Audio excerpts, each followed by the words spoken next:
الحمد لله رب العالمين والصلاة والسلام على سيد المرسلين وعلى آله وصحبه ومن تبعهم بإحسان إلى يوم الدين.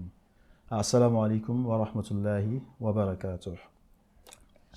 Sur cet épisode de Al-Amin, Inch'Allah, on continue toujours avec le thème des contextes de la violence et de la guerre dans la vie, dans le surah du prophète sallallahu alayhi wa sallam. Et aujourd'hui, on se concentre surtout sur la bataille de Badr.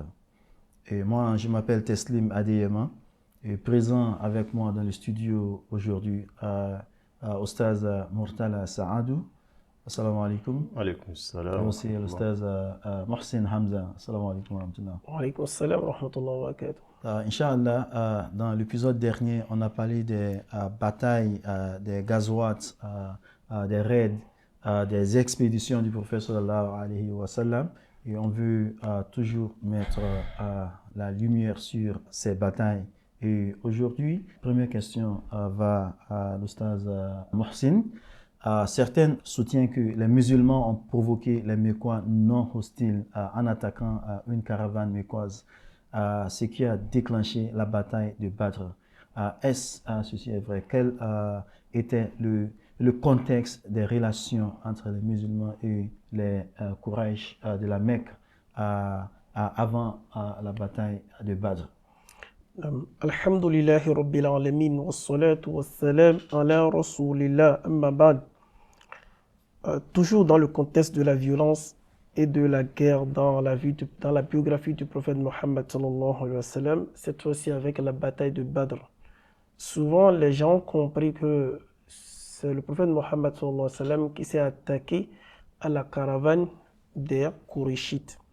Est-ce vrai cette information ou c'est juste une intoxication à l'endroit de la communauté de Mohammed sallallahu alayhi wa sallam? Ce qu'il faut noter tout d'abord, il faut que nous nous rappelons quel est l'état des musulmans à la Mecque avant leur immigration à Médine. Les musulmans ils sont restés à la Mecque pendant 13 ans. Tout a commencé parce qu'ils ont manifesté leur foi unique pour Allah subhanahu wa ta'ala. On les a torturés, ils ont confisqué leurs biens, on les a même tués. On va voir certains compagnons qui ont été tués. Les plus faibles ont été menacés. On les a forcés à renoncer à la religion de Mohammed sallallahu alayhi wa sallam, autrement dit à la religion d'Allah. On a vu des gens qui sont nantis, qui ne sont pas de leur côté. S'ils profèrent la foi islamique, on les menace de les anéantir dans leurs promesses. Ils ont confisqué leurs biens, on les a torturés, on les a tués. C'est suite à ça, Allah subhanahu wa ta'ala a ordonné à la communauté d'alors de se migrer vers Médine pour pouvoir jouir de leur foi. Ce qu'il faut noter aussi également, c'est polythéistes, qu'est-ce qu'ils ont retenu à l'arrivée de l'islam. L'arrivée de l'islam, c'est comme l'islam domine leur religion, c'est comme l'islam va dominer leur économie et aussi leur politique d'alors. Parce que ils sont dans l'optique de protéger les trois là, leur religion, leur économie et leur statut dans la péninsule arabe, parce qu'ils sont des gens respectés.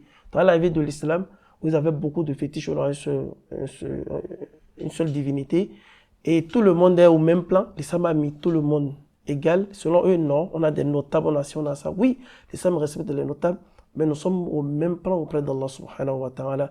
Celui-là qui est meilleur, c'est celui-là qui obéit plus à Allah subhanahu wa ta'ala. Et vous priez ensemble, vous êtes en même rang dans la prière et ils se disent, moi je suis un notable, pourquoi est-ce qu'une personne qui n'est pas un esclave va se placer à côté de moi pour faire la prière? Non, ceci est inacceptable. Exactement. Et aussi pour leur statut politique, ils dominaient.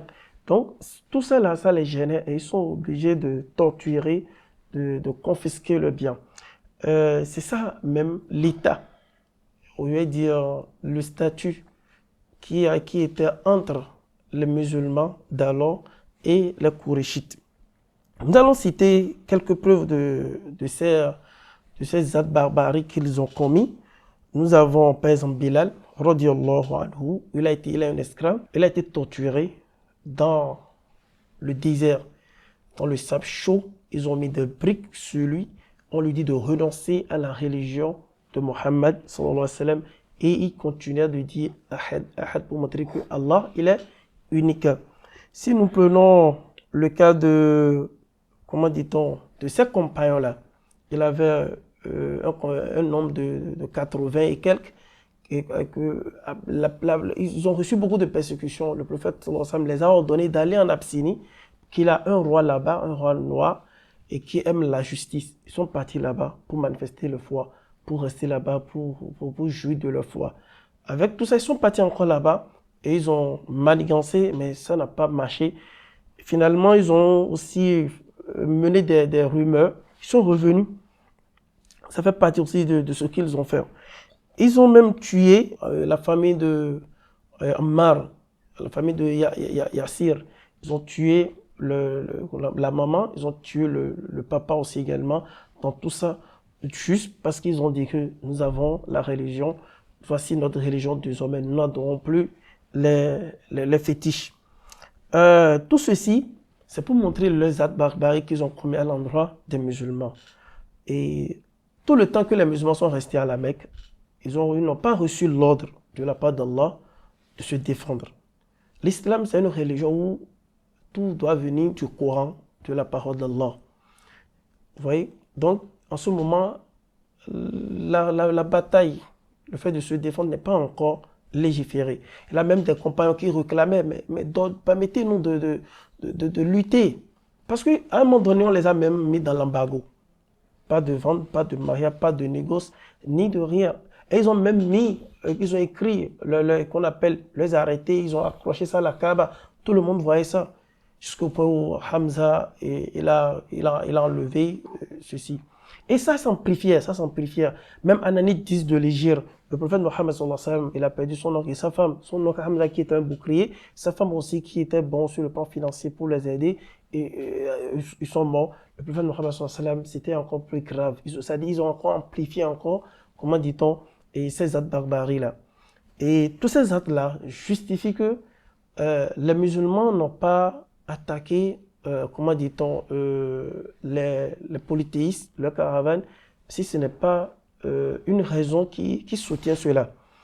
Ce qu'il faut noter aussi également dans tout ça, les musulmans, ils n'ont pas reçu l'ordre de se défendre. Ils n'ont pas reçu l'ordre de se défendre. Mais une fois à Médine, 2 ans après, disons à peu près 2 ans après leur arrivée à Médine, c'est là qu'ils ont reçu l'ordre d'Allah pour dire Oudina, c'est-à-dire on les a donné la permission de se défendre. Ils ont reçu cet ordre-là de la part d'Allah de se défendre. Cette fois-ci, comment ils vont se défendre? Et c'est là, nous avons, si vous me permettez, une petite introduction de la guerre de Badr. Les Arabes sont des grands commerçants. Ils aiment faire des commerces. Donc, ils sont partis vers la Syrie pour faire leur commerce. De leur retour, ils ont bien gagné, tout marchait très bien. Donc, ils ont l'habitude de passer par Médine. Toujours, ils passent par non loin de Médine pour continuer sur la Mecque. Le prophète Mohammed sallallahu alayhi wa sallam, comme le verset a été descendu, le prophète a compris pour dire ils ont confisqué les biens des gens parce qu'ils ont accepté l'islam, tous les biens. Le prophète a dit c'était le cas, nous allons aussi arrêter le caravane pour prendre ce qui nous appartient, qu'ils ont confisqué. Et le prophète Mohammed sallallahu alayhi wa sallam, il a déjà enseigné à ses compagnons, vous ne devez pas aller au-delà de ce qu'ils vous ont saisi. Et c'est ça qu'ils avaient dans la tête. Et ça passait plusieurs fois. Mais cette fois-ci, ils ont décidé de s'attaquer à ça. Mais ce qu'ils n'ont pas fait. Parce que les autres, ils ont eu des rumeurs. Qu'est-ce qu'ils ont fait? Ils ont continué leur chemin. Et c'est là que nous avons la guerre de Badr. Et Inch'Allah, je vais revenir sur la guerre pour pouvoir expliquer comment ça s'est passé. Est-ce que ce sont les prophètes Mohammed sallallahu alayhi wa sallam qui étaient les provocateurs ou bien ils étaient là juste pour prendre ce dont ils avaient besoin, leurs droits, et ça s'est tourné en guerre. Donc, merci beaucoup. Oustaz, je ne sais pas si vous avez un mot à ajouter là-dessus avant que je prenne la deuxième question. Bismillah, sallallahu ala sayyidina Muhammad wa ala alihi wa sahbihi wa man wala, amma ba'd. Évidemment, quand on prend la question de bataille de Badr, si on regarde sur l'intention même du prophète sallallahu alayhi wa sallam, comme l'a bien dit frère Mohsin, par rapport aux raisons qui ont évoqué cette bataille, c'était l'état sur lequel se trouvait le prophète et ses compagnons quand il était à la Mecque pendant 13 ans. Et ils ont suivi de persécutions de la part des Quraysh. Ils ont été torturés. Il y a d'autres qui étaient même contraints de s'exiler dans un autre pays. Vous voyez, et quand le prophète sallallahu alayhi wa sallam est installé à Médine, 2 ans, ça a pris 2 ans. 2 ans après, quand ils se sont rendus compte que malgré la générosité de gens de Médine, Ansar, qui ont apporté beaucoup de soutien financier et moral aux immigrés de la Mecque, on sent qu'il y a une tension économique. Donc le prophète sallallahu alayhi wa sallam, en sachant bien qu'il y a la caravane de Quraysh, qui est de passage, qui a quitté Yémen avec le bien de Quraysh en direction de la Mecque. Les raisons qui ont motivé le prophète sallallahu alayhi wa sallam à sortir, c'est juste pour reprendre un peu le bien qui ont été confisqués quand ils étaient à la Mecque. Et pour toujours démontrer que le prophète sallallahu alayhi wa sallam, c'était pas lui l'agresseur, on constate qu'il y a d'autres caravanes qui passaient, mais le prophète, il n'a jamais pensé à attaquer ce caravane, parce que c'est des caravanes qui appartiennent à des gens qui ne représentent aucun danger pour les musulmans, qui n'ont pas agressé ou persécuté les musulmans. Donc, je pense que c'est additif-là que j'avais voulu juste apporter. Donc, merci beaucoup. Oustaz Mohsin, vous avez mis la lumière sur le contexte des relations entre les musulmans et les Mécois à l'époque. Et l'Oustaz aussi vient nous donner une petite justification pour laquelle le prophète pour laquelle les musulmans ont attaqué le caravane des Quraysh. Est-ce que vous pouvez nous donner plus de justifications pour laquelle le prophète a approuvé l'attaque contre le caravane des Quraysh? Alhamdulillah. Comme l'a dit Oustaz, une fois que la communauté du prophète Mohammed se sont retrouvés à Médine, ça jouait sur l'économie de Médine. Bien vrai qu'il avait eu les Médinois qui les ont reçus, ils ont partagé même leurs femmes, leurs champs, tout et tout avec eux. Ça ne suffisait pas, ça manquait. Et pour ne pas tuer l'économie de cet État, le prophète Mohammed avec ce verset que j'avais cité, pour dire Allah dit c'est-à-dire Allah les a donné la permission de faire quoi? De se défendre parce qu'on les a injustement, ils ont confisqué leur bien. Donc ils ont dit cette fois-ci on va prendre. Ils n'ont jamais fait ça. On va prendre de cette caravane-là. Et c'était la caravane dirigée par Abu Sufyan ibn Harb. Ils étaient du retour de la Syrie avec véritablement, ils ont bien fait les affaires, ça a marché. Donc lui-même, il a eu la fuite et il a envoyé un de ses compagnons qui était avec lui d'informer ceux de la Mecque pour dire le prophète et sa communauté veulent m'attaquer. Et directement, ceux de la Mecque se sont rassemblés, ils atteignent même 1000 et ils se sont dirigés directement vers qu'on appelle la direction de Médine pour pouvoir sauvegarder le bien.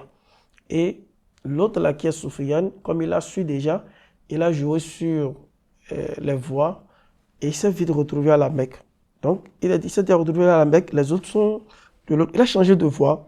Il a même pressé les pas pour aller très vite avec son équipe. Les autres, une fois arrivés sur les lieux, ils ont su que, il les a informés également pour dire, je suis déjà à la Mecque. Maintenant, ils ont décidé de rentrer. Ceux qui sont venus, 1000 comme ça, qui sont venus, et ils se sont dit, bon, on va rentrer comme nos biens sont déjà chez nous, on va rentrer. Abu Jahl, qui est un ennemi farouche, il a dit non, et on ne peut pas sortir comme ça avec l'effectif. Si on sort comme ça, on rentre, ça ne donne pas une autorité qu'on appelle au Quraysh. Il faut que nous profitons de combattre encore qu'on appelle Mohammed sallallahu alayhi wa sallam. Il a d'autres tribus qui ont dit non. Là, les tribus qui ont dit non, eux ne veulent pas que c'est bon déjà, eux vont rentrer. Mais il a incité des gens, il les a incités. Il a eu même 2 tribus qui ont dit non, c'est bon, eux vont rentrer. Comme les biens sont déjà à la maison. Et là, d'autres ont dit non, ne combattons pas nos frères. Ce sont nos frères, nos soeurs, nos familles qui sont de l'autre côté là-bas. Abu Jahl dit non, il faut que nous imposons. Et ces deux-là, ils ont décidé de combattre le prophète Mohammed sallallahu alayhi wa sallam. Le prophète n'avait pas l'intention de les combattre. Ils étaient là juste pour prendre quelques de leurs droits et continuer leur chemin. Voilà qu'ils sont déjà partis. Et de là, il a dit non, on va les combattre. Donc, le prophète Mohammed sallallahu alayhi wa sallam, il doit riposter. Il doit riposter à ça. Donc, c'est là, alors qu'ils ont un effectif qui est même minime que leur effectif. Et là, il a eu le combat. Et alhamdoulilah, ils ont eu, le prophète Mohammed sallallahu alayhi wa sallam, il a eu la victoire sur eux. Et c'était ça. Donc, si nous voulons comprendre bien, on peut déduire que le prophète Mohammed sallallahu alayhi wa sallam n'a pas l'intention d'aller cambrioler ou bien d'aller les provoquer. L'intention, c'était juste prendre ce qui a été confisqué, même si c'est tout peu, pour au moins stabiliser l'économie de Médine en ce moment. Le but ici n'était pas de verser du sang, selon le prophète Mohammed sallallahu alayhi wa sallam, mais c'est de s'assurer un revenu auprès de leurs anciens persécuteurs en capturant des chameaux, des marchandises et des prisonniers qui pouvaient être détenus contre un rançon. C'était ça l'objectif du prophète Mohammed sallallahu alayhi wa sallam, en mettant des raies contre la caravane des Qurayshides qui venaient de la Syrie pour la Mecque. Merci beaucoup. Donc, le prophète sallallahu alayhi wa sallam a prouvé à ses compagnons d'attaquer la caravane qui venait de Syrie, la caravane des Quraysh. Après cela, on trouve qu'il y a la bataille du Badr à cause de cette attaque. Qu'est-ce qui s'est passé à Badr? Oui, Badr, comme vous le savez, les raisons qui ont justifié cette bataille, le prophète sallallahu alayhi wa sallam étant à Médine, et le fait que aussi les mécréants Quraysh, ils ont tout confisqué de la part des musulmans qui ont voulu accepter l'islam. Donc le but, comme on l'a dit tout à l'heure, le prophète, quand il était sorti avec ses compagnons, c'est juste pour intercepter cette caravane d'Abu Sufyan et prendre ce qu'ils pensent que les musulmans ont été confisqués aux musulmans, qui équivaut à ce qu'ils ont pris comme bien de musulmans qui ont migré pour Médine. Et comme on l'a dit aussi Abu Sufyan, parce que c'est quelqu'un qui maîtrise bien cette voie, malgré qu'il a envoyé un émissaire aux Mécois en leur disant que, écoutez, votre caravane est saine et sauf. Elle a pu s'échapper. Donc, c'est comme s'il les suggère de rentrer chez eux. Mais on voit bien l'entêtement de Abu Jahl, qui est l'ennemi juré du prophète sallallahu alayhi wa sallam. Il dit que non, c'est une honte pour nous. Il faut qu'on prouve aux Arabes que nous sommes toujours des leaders et il faut qu'on vienne jusqu'à Médine et attaquer le prophète sallallahu alayhi wa sallam. Et l'attaque était, bien que toutes les propriétés étaient saines et saufs, ils voulaient toujours aller en guerre avec les musulmans. Exactement. Exactement. Et c'est dans ce sens-là que Allah subhanahu wa ta'ala, après le verset cité par tout à l'heure, que Allah subhanahu wa ta'ala les a donné l'autorisation de se défendre. أذن للذين يقاتلون بأنهم ظلموا وإن الله على نصرهم لقدير. Oui, il faut aussi noter que le prophète sallallahu alayhi wa sallam, toujours avec son attitude qu'il est miséricorde pour le monde entier, il n'a pas voulu cette guerre-là. Il a même envoyé un émissaire à la personne de Omar ibn al-Khattab pour aller essayer de faire comprendre aux Mécois de ne pas aller faire la guerre. Mais, comme vous le savez, Abu Jahl, il n'a pas voulu écouter cela. Il a voulu démontrer que ce sont eux qui ont le pouvoir, ce sont eux qui sont devant toutes les tribus arabes. Donc, il faut qu'il entre en guerre contre Mohammed et ses compagnons pour faire comprendre aux Arabes de Al Jazeera que ce sont toujours les leaders. Et voilà un peu comment cette guerre de Badr. Merci. Il faut aussi constater que les musulmans n'étaient pas assez nombreux que les Mécois. Donc c'était un combat qui n'était pas un combat égal à égal, parce qu'on avait environ 313 musulmans contre plus de 1000 et quelques. Donc, c'est pas comme si c'était une bataille que le prophète sallallahu alayhi wa sallam a voulu même, parce que les musulmans n'étaient même pas prêts pour cette bataille. Ouais. Donc, c'est pas venu des musulmans, c'est les Mécois qui ont voulu continuer la violence contre les musulmans. Merci beaucoup. Inch'Allah. Vous avez quelque chose à dire? Je fais une petite conclusion. Ok. Donc, Inch'Allah, avant de terminer, Inch'Allah, M. Mohsin, un dernier mot. À l'égard des différentes séquences que nous venons de développer, nous pouvons déduire, sans toutefois avoir de doute, que ce sont ces mêmes agresseurs avant le hijra du prophète Mohammed sallallahu alayhi wa sallam, ce sont ces mêmes personnes qui ont provoqué encore la guerre de Badr. Et une guerre qui n'a pas été préparée d'avance. Et alhamdoulilah, Allah a donné victoire aux musulmans. Pour ceux-là qui pensent que le prophète Mohammed sallallahu alayhi wa sallam a provoqué les mécréants, ce n'était pas le cas. Et voici les raisons. Et vaut mieux toucher les tests, de comprendre.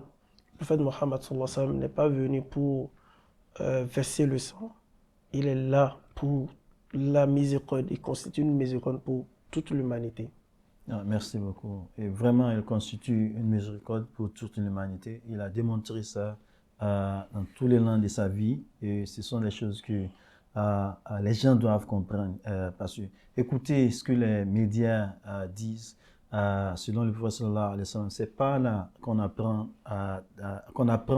qu'est-ce que le prophète est. Si on veut apprendre le prophète, on essaie de lire les livres d'histoire écrits par les musulmans, comprendre très bien comment est-ce qu'il a vécu à son époque, quelle était sa relation avec les autres. Quand vous entendez que le prophète sallallahu alayhi wa sallam est allé en guerre, en bataille, on doit savoir pourquoi est-il allé en bataille. Et pour la guerre de Badr, on vient d'expliquer pourquoi est-ce que le prophète sallallahu alayhi wa sallam a participé à la guerre de Badr.